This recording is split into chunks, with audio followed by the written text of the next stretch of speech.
नमस्कार, मंडी.com में आपका स्वागत है। मैं हूं भुवन भास्कर।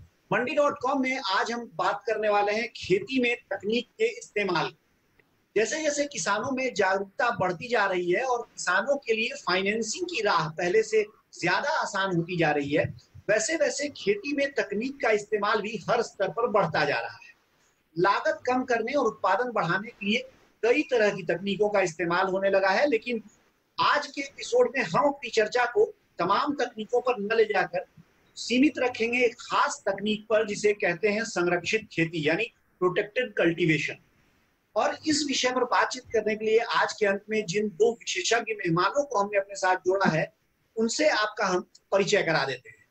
आज के हमारे पहले मेहमान हैं शशांक भट्ट, जो लखनऊ से हमारे साथ जुड़े हैं। और शशांक किसान हैं और साथ ही एक एग्री एंटरप्रेन्योर भी हैं। किसानों की मदद करते हैं जो प्रोटेक्टेड कल्टीवेशन के लिए जो इंफ्रास्ट्रक्चर, बुनियादी ढांचा जो जरूरी है उसको लगाने में। और दूसरे मेहमान हमारे नीरज ढांडा हैं, जो प्रगतिशील किसान हैं। आप हरियाणा के जींद से हमारे साथ जुड़ रहे हैं और हमारे दर्शक उनसे परिचित भी हैं, क्योंकि पहले भी मंडी.com में हमने आपको उनकी कहानी भी दिखाई है। और उनकी खासियत अगर हम बताएं तो वो थाई अमरूद की खेती करते हैं और जो कुछ तरीके उन्होंने अपनाए हैं उससे आज की डेट में एक उनके पास अपना एक वर्ग है ग्राहकों का, जिसको वो 1000 रुपए किलो तक भी वो अमरूद बेचते हैं। आप दोनों का बहुत बहुत स्वागत है हमारे कार्यक्रम। शशांक जी, चर्चा की शुरुआत हम आप ही से करते हैं और पहला सवाल आपसे मैं यही करूंगा कि बहुत संक्षेप में आप अगर बताएं हमारे दर्शकों को कि ये संरक्षित खेती जिसकी बात हम कर रहे हैं वो क्या है, और खास तौर पे कौन सी तकनीक, कौन सा बुनियादी ढांचा है जो उसके लिए जरूरी होता है। सर, संरक्षित खेती से हम आज की डेट में जो तात्पर्य है कहने का कि पॉली हाउस और नेट हाउस, इसमें क्या होता है कि हम अपनी क्रॉप को, अपनी फसल को चारों तरफ से कवर कर देते हैं, जिससे कि उनको मौसम की मार ना लगे, सर्दी गर्मी जाड़ा बरसात का फर्क ना पड़े, उसे बीमारियां ना आए, जिससे कि हम अपने फसल को सुरक्षित रख सकें। तो उसके लिए होता क्या है कि सर आपको एक पॉली हाउस हो गया या नेट हाउस हो गया, इस तरह का कोई स्ट्रक्चर अपने एरिया में डेवलप करना पड़ता है, जिससे कि आप अपनी क्रॉप को प्रोटेक्ट कर सकें। जी।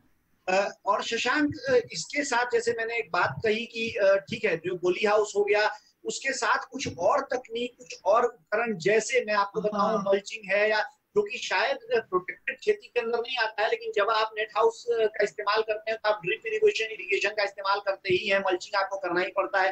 तो ये सब भी कुछ तकनीक है। सर, हाईटेक फार्मिंग में जब आप इंटर करते हैं तो आपका बेसिक लेवल जो होता है मेरे हिसाब से वो ड्रिप इरिगेशन होता है।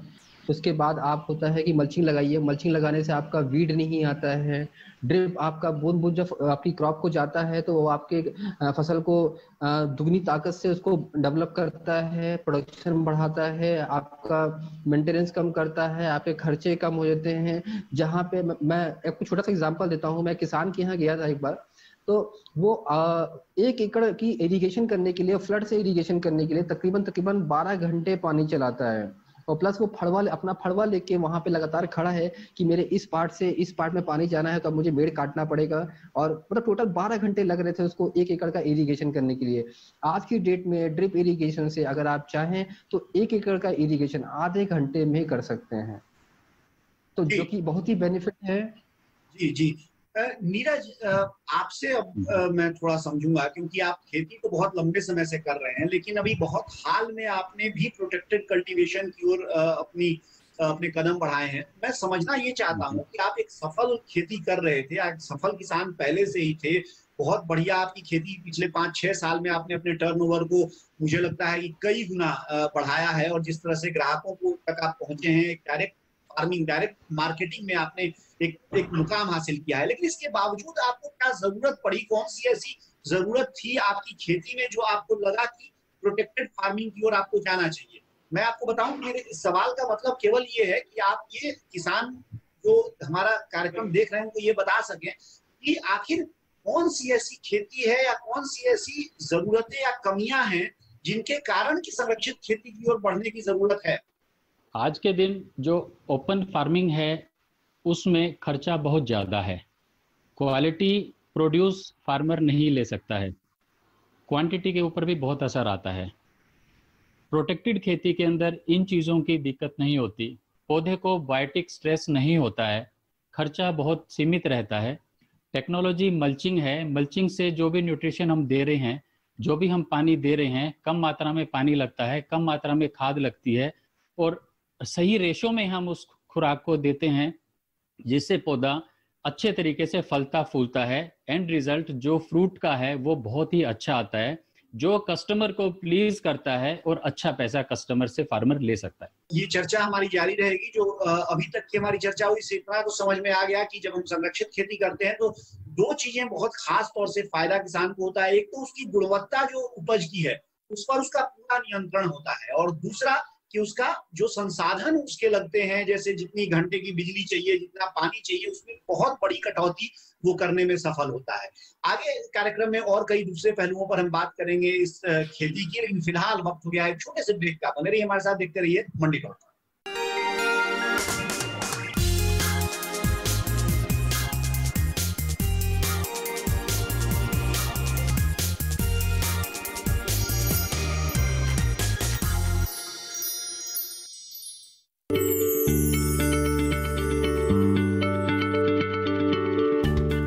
आप किसी बीमारी से परेशान हैं? चाहते हैं डॉक्टर की सलाह?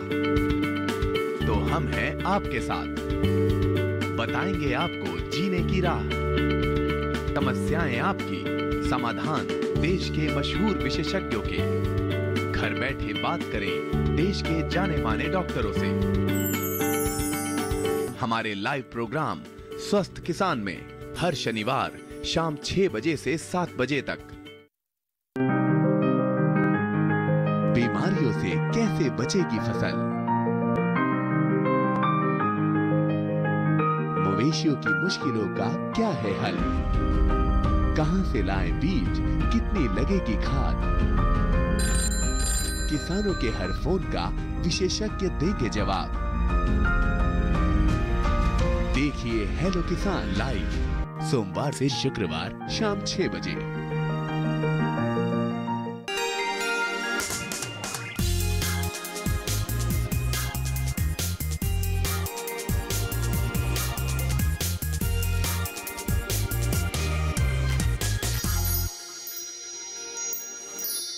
एक बार फिर स्वागत है आपका मंडी डॉट कॉम में। हम बात कर रहे हैं आज संरक्षित खेती के बारे में, और इसके लिए क्या जरूरी है, क्या सावधानियां हैं और किस तरह से इसका फायदा किसान अपने खेतों में उठा सकता है। इस पर हमारे साथ दो मेहमान जो जुड़े हुए हैं, हरियाणा के जींद से नीरज ढांडा और लखनऊ से शशांक भट्ट।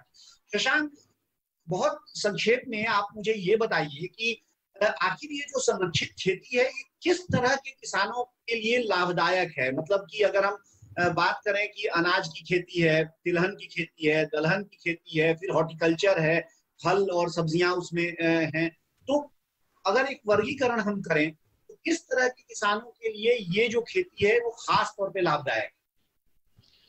सर, संरक्षित खेती को अगर देखा जाए तो सिर्फ और सिर्फ मेरे हिसाब से हॉर्टिकल्चर क्रॉप्स के लिए ही माना जाता है। हॉर्टिकल्चर क्रॉप में भी मैं स्पेसिफिक कर दूं कि अगर आपको पॉली हाउस, नेट हाउस लगाना है तो आप उसमें वेजिटेबल ग्रो कर सकते हैं। वेजिटेबल में भी आपका कुकुम्बर हो गया, टमाटो हो गया, आपका कैप्सिकम हो गया, ब्रिंजल हो गया, इस तरह की वेजिटेबल आप करें। चेरी टमाटो कर सकते हैं, स्ट्रॉबेरी कर सकते हैं। आज की डेट में हाईटेक पॉली हाउसेस बन रहे हैं जिसमें फैन पैड सिस्टम भी लगता है। उसके अंदर आप लीफी वेजिटेबल ग्रो कर रहे हैं, लोग लेयर फार्मिंग कर रहे हैं जिसके अंदर टर्मरिक भी ग्रो कर रहे हैं, और उसके अलावा आप जरबेरा हो गया, रोज हो गया, ये सब भी आप ग्रो कर सकते हैं पॉली हाउस के अंदर। जी नीरज, अभी जब आप बता रहे थे इसके बारे में और कई सारी आपने खासियतें, विशेषताएं इसकी बताई, तो साथ में खर्च की भी आप बात कर रहे थे कि ओवरऑल खर्च किसान का कम हो जाता है। ठीक है, लगने के बाद किसान का खर्च कम हो जाता है, लेकिन ये जो खेती है इसको लगाने का खर्च बहुत बड़ा है। मतलब 1 एकड़ की अगर नेट हाउस की खेती आप करते हैं तो करीब 25 से 30 लाख रुपए तो केवल आपको उसका ढांचा बनाने में लग जाता है। तो ये कैसे किसान मैनेज कर सकता है? आपने कैसे मैनेज किया और दूसरे लोग कैसे कर सकते हैं? हरियाणा सरकार की तरफ से एक अनुदान दिया जाता है। उस अनुदान का 75% हिस्सा सरकार देती है, 25% हिस्सा फार्मर को बियर करना पड़ता है। उसमें एक सहयोग हो जाता है, वन टाइम इन्वेस्टमेंट होती है स्ट्रक्चर को बनाने के लिए।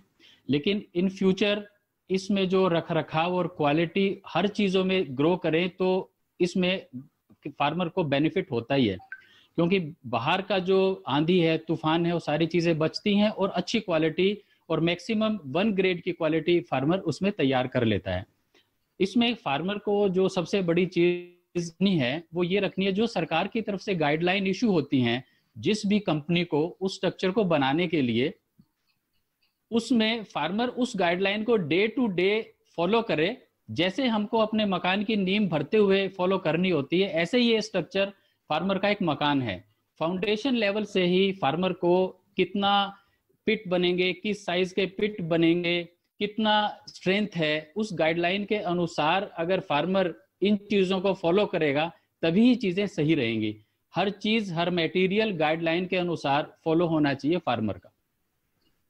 जी शशांक, जैसे नीरज ने कहा कि हरियाणा में 25% किसान को लगाना पड़ता है, 75% सरकार देती है। ऐसे लगभग तमाम राज्य सरकारें अलग अलग उनका एक प्रतिशत है, कोई 50% भी देती हैं और कोई 80% भी देती हैं। इसमें थोड़ा सा आपसे मैं जानूंगा, क्योंकि आप कई राज्यों में किसानों के साथ काम कर रहे हैं और क्योंकि आप उनके लिए जो ये सबसे कठिन काम है एक तरह से किसान के लिए, सब्सिडी हासिल कर पाना सरकारी विभागों से, उस स्तर तक, उस लेवल पर भी जाके आप किसानों के साथ काम करते हैं। तो आप थोड़ा हमारे किसानों को बताइए जो इस कार्यक्रम को देख रहे हैं कि कौन कौन सी चीजें हैं जो अगर कोई सब्सिडी लेने के लिए किसी सरकारी विभाग में जाना है तो किस तरह से उसको अप्रोच करने की जरूरत है, और दूसरे राज्यों में कहाँ कितनी सब्सिडी है, इसको थोड़ा समझाइए। गवर्नमेंट की तरफ से जो भी सब्सिडी आती है वो ऐसा नहीं है सब्सिडी फार्मर को मिलती है। लोगों के अंदर एक डाउट है कि हमें सब्सिडी नहीं मिलेगी, हम काम करवा लेंगे, तो ऐसा नहीं होता है। गवर्नमेंट उससे पहले ही आपको एक अप्रूवल लेटर देती है, जिसके बेसिस पे आप बैंक में अप्लाई करते हैं, बैंक आपको लोन देता है, उसके बाद आप काम चालू स्टार्ट करते हैं और उसके बाद आप काम खत्म होने के बाद आपका एक सर्वे होता है जिसके बाद आपको एक सब्सिडी मिल जाती है। ये एक प्रोसेस है। इस प्रोसेस में मैं ये बोलता हूँ कि अगर फार्मर के सारे पेपर पूरे हैं, सारे बिल वाउचर्स पूरे हैं जो कि गवर्नमेंट की रिक्वायरमेंट के हिसाब से उनको जा रहे हैं, तो फार्मर की सब्सिडी कहीं पे भी होल्ड नहीं होती है, उनको प्रॉपर तरीके से सब्सिडी मिल जाती है। दूसरी बात है सब्सिडी कहाँ पे किस तरह से है। सर देखिए हर स्टेट में अलग अलग क्राइटेरिया है, क्योंकि कहीं पे फार्मर बहुत जल्दी बहुत आगे बढ़ चुके हैं, कहीं पे फार्मर अभी बहुत पीछे हैं। जैसे मैं एग्जांपल देता हूं कि आपका यूपी बिहार अभी बहुत पीछे है इन सब चीजों के लिए। अब सर हरियाणा में है, हरियाणा के फार्मर बहुत आगे हैं, काफी प्रगतिशील हैं, काफी अच्छा काम कर रहे हैं, वहाँ की गवर्नमेंट उनको सपोर्ट भी करती है, थोड़ा यूपी की गवर्नमेंट भी सपोर्ट कर रही है, बिहार की गवर्नमेंट भी सपोर्ट कर रही है, बट जिस लेवल पे करना चाहिए अभी वहाँ पे कहीं कमी है। ये कमी आती है कंपनियों की वजह से, क्योंकि कंपनियां सही डायरेक्शन नहीं दे पाती हैं फार्मर्स को। यहाँ पे मैं एक चीज और देखता हूँ जो होता है कि फार्मर को इंफॉर्मेशन प्रॉपर तरीके से कम्युनिकेट नहीं होती है।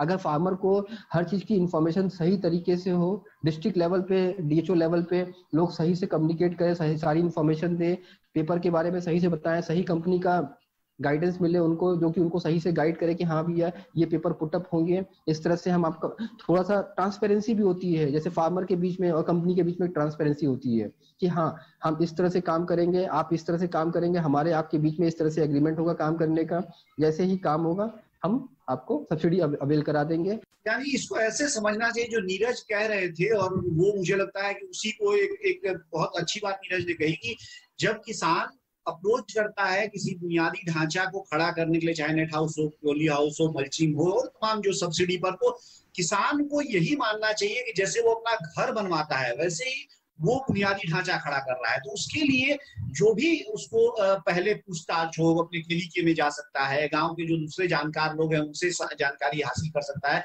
उसको केवल कंपनियों पर ही उसको नहीं छोड़ देना चाहिए कि कंपनियां आएंगी, ऑनलाइन बहुत सारी इंफॉर्मेशन, जी ऑनलाइन बहुत सारी इंफॉर्मेशन पड़ी रहती है। और ऐसा नहीं है, आज की डेट में अगर आप गूगल पे जाएंगे तो एक होता है कि हाँ अच्छी कंपनी यहाँ सबसे पहले लिस्टेड होती हैं, सबसे पहले आती हैं। आप जब गूगल पे सर्च करते हैं तो वो सबसे पहले क्यों आती हैं, उसका रीजन होता है कि क्योंकि सबसे ज्यादा लोग उनकी प्रोफाइल विजिट करते हैं अच्छी कंपनियों की। जी तो आप जब वहाँ पे भी सर्च करोगे तो आपको बहुत कुछ इन्फॉर्मेशन मिल जाती है, अच्छी कंपनी का इन्फॉर्मेशन मिल जाता है, सब्सिडी का सारा पैटर्न भी पता चल जाता है किस तरह से काम करना है। ऑनलाइन जो भी माध्यम आपके पास उपलब्ध है, सरकारी वेबसाइट्स हैं, उस पर थोड़ा सा पहले खोजबीन कर लेना चाहिए और उसके बाद ही आपको इसके लिए आगे बढ़ना चाहिए। फिलहाल वक्त हो गया है छोटे से ब्रेक का। ब्रेक से लौटने के बाद संरक्षित खेती से जुड़े कुछ और पहलुओं, कुछ और बिंदुओं पर अपने दोनों मेहमानों से हम जानकारी लेंगे। बने रहिए हमारे साथ, देखते रहिए मंडी रोड।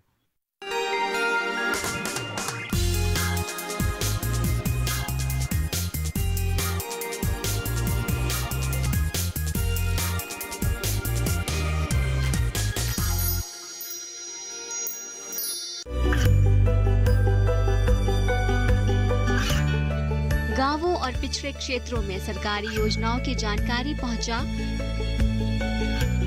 देश में कौशल और क्षमता विकास कर ग्रामीणों को सामाजिक बदलाव और विकास से जोड़ने की दूरदर्शन किसान की पहल चौपाल चर्चा देखें सोमवार से शुक्रवार सुबह 9 बजे। ये कामयाबी है अन्नदाता की। ये कहानी है खेत और खलिहानों की। कैसे करें अपने पशुओं की देखभाल, जानिए गांव-गांव के किसानों का हाल।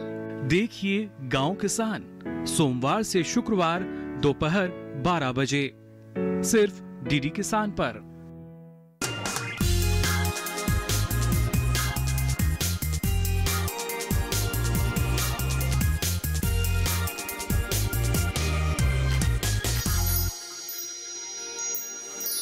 एक बार फिर स्वागत है आपका मंडी.com में। हम बात कर रहे हैं संरक्षित खेती यानी कल्टीवेटेड फार्मिंग की, और इसके बारे में ज्यादा जानकारी देने के लिए हमारे साथ दो मेहमान जो जुड़े हुए हैं। वो एक है नीरज ढांडा जो हरियाणा के जींद से हमारे साथ जुड़े हैं, और हमारे दूसरे मेहमान है लखनऊ से शशांक भट्ट जो खुद भी किसान है और साथ ही एग्री एंटरप्रेन्योर भी है। नीरज, आपसे थोड़ा मैं अब बात करूंगा फसलों की। जैसे हमारा जो अपना मंडी.com में अनुभव है, हमने कई सारे किसानों के लिए जो स्टोरीज की हैं, उनकी सफलता की कहानियां की हैं, उसमें कहा जाए तो अलग अलग डिग्री की सफलताएं हैं। जैसे मैंने आपको एक छोटा सा एक बताऊं कि एक छोटा किसान 2 एकड़ का किसान जो बेंगलुरु के आउटस्कर्ट्स पे उसके ठीक बाहर खेती करता है, और वो कलर्ड कैप्सिकम उगाता है नेट हाउस में। एक साल में 20 लाख रुपए वो कमाई करता है कलर्ड कैप्सिकम से। दूसरा किसान एक राजस्थान में है जो खीरा केवल करता है, केवल खीरा कल्टीवेटेड फार्मिंग में, और 1 लाख रुपए एक महीने का खीरा, जब पीक टाइम जून का समय होता है, जबकि 50 डिग्री टेम्परेचर होता है, तो वहां से वो उसकी बिक्री करता है। इस तरह से जैसे कि शशांक जी कह रहे थे कि जो हॉर्टिकल्चर वाले जो फसलें हैं वहां पे ये काफी उपयोगी है। इसमें किस तरह से बाजार जो है वो कैसे तलाश करे किसान, कैसे तय करे कि अपने यहाँ उसको वास्तव में ब्रोकली उगाना है या उसको खीरा उगाना है या उसको कलर्ड कैप्सिकम उगाना है? इसमें सबसे बड़ी बात यह है कि जो प्रोटेक्टिव कल्टीवेशन है उसमें कंपटीशन अभी इतना ज्यादा नहीं है। ये बहुत ज्यादा बड़ा बाजार नहीं है, और अनुमान ये है कि एक तो इसमें जैसे प्रोटेक्टेड कल्टीवेशन में जो क्वालिटी और उसकी शेल्फ लाइफ है ना, वो ज्यादा एनहांस हो जाती है। आप अपने प्रोड्यूस को दूर दराज तक भी आप कहीं भी ले जा सकते हैं। पहला तो बैकबोन की सपोर्ट ये होती है प्रोटेक्टेड कल्टीवेशन की वजह से। दूसरा, कंपटीशन नहीं है आज के दिन इन चीजों का, जो प्रोटेक्टेड कल्टीवेशन में कंपटीशन नहीं है। तीसरा, प्रोटेक्टेड कल्टीवेशन आप समय से पहले भी करते हैं, वेदर को कंट्रोल करके मार्केट में कोई चीज आनी है उससे पहले भी आप अपना प्रोड्यूस बाजार में ले आते हैं, जिसकी वजह से उसकी कीमत भी अच्छी मिलती है। तो आज के दिन जो प्रोटेक्टेड कल्टीवेशन है उनको मार्केट की वजह से कोई बड़ा संघर्ष नहीं करना पड़ रहा। नियर बाई की मार्केट में भी चीजें आसानी से उसके काउंटर से भी बिक रही हैं, और वो दूर दराज उसको ज्यादा दूर जाने की जरूरत नहीं पड़ती है। शशांक, क्योंकि अब समय बिल्कुल खत्म है, इसलिए एक आखिरी सवाल का समय है, और एक आखिरी सवाल मैं आपसे केवल पूछ लेता हूं जो एक शुरू में हमने चर्चा की थी और उस विषय पर हम बात कर नहीं पाए। जो हाईटेक फार्मिंग, जो कि एक तरह से इस संरक्षित खेती का एक अभिन्न हिस्सा है, मल्चिंग और ड्रिप इरिगेशन, तो किस तरह से प्रयोग करना चाहिए और इसके प्रयोग से कितना फायदा हो सकता है, होता है? और इसको मैं केवल नेट हाउस जो संरक्षित खेती है उसके संदर्भ में ही नहीं पूछूंगा आपसे। मैं कहूंगा कि मान लीजिए संरक्षित खेती बहुत महंगी है, तो शुरुआती दौर में हो सकता है कि उस पे जाने में किसान को 2 साल 4 साल का समय लगे, लेकिन मल्चिंग और ड्रिप इरिगेशन पे अगर तुरंत ही शिफ्ट कर जाया जाए तो खर्च और रिटर्न जो है उसका किस तरह का अनुपात है? ड्रिप इरिगेशन सबसे इंपॉर्टेंट रोल प्ले करता है आज के डेट में। उससे आपके जितने भी खर्च, आप एक जगह पे बैठ के आप इरिगेशन, फर्टिगेशन और एक होता है अपना क्रॉप का जो प्रोडक्शन होता है, वो तीनों चीजें मेंटेन कर सकते हो एक जगह पे बैठ के। कि आप कितनी क्वांटिटी में फर्टिलाइजर चला रहे हो वो डिपेंड करता है आपके सिर्फ एक जगह पे बैठने से और एक वॉल्व ऑन कर देने से। तो ड्रिप इरिगेशन और मल्चिंग, मैं बोलूंगा कि गवर्नमेंट को आज की डेट में जो 90% सब्सिडी या 50% सब्सिडी कहीं कहीं पे इससे थोड़ी ज्यादा है या इससे थोड़ी कम है, मैं गवर्नमेंट को बोलूंगा कि 100% सब्सिडी करके जो एरिया आज की डेट में अभी भी अनटच है, वहां पे फार्मर को थोड़ा सा पुश करने के लिए, सपोर्ट करने के लिए इस सब्सिडी को बढ़ाना चाहिए और लोगों को हेल्प करना चाहिए। ड्रिप इरिगेशन आपकी लैंड को पहली बार तो बचाता है, दूसरा आपका इरिगेशन कंट्रोल करता है, तीसरा आपका फर्टिगेशन कंट्रोल करता है, और अदर एक्सपेंसेस में बहुत सारी चीजें आती हैं, जैसे आपका बिजली हो गया, पानी हो गया, आपका लेबर हो गया, आपका फर्टिलाइजर हो गया, ये सारी चीजें कंट्रोल करता है। तो ड्रिप इरिगेशन में हर फार्मर को रिक्वेस्ट करूंगा कि वो जरूर ड्रिप इरिगेशन यूज करें, और वेजिटेबल हो गया, चाहे फ्रूट का फार्मर हो गया, फलों का फार्मर हो गया, हर इंसान ड्रिप को यूज करे। नीरज जी, आप भी कोई टिप्पणी करना चाहते हैं?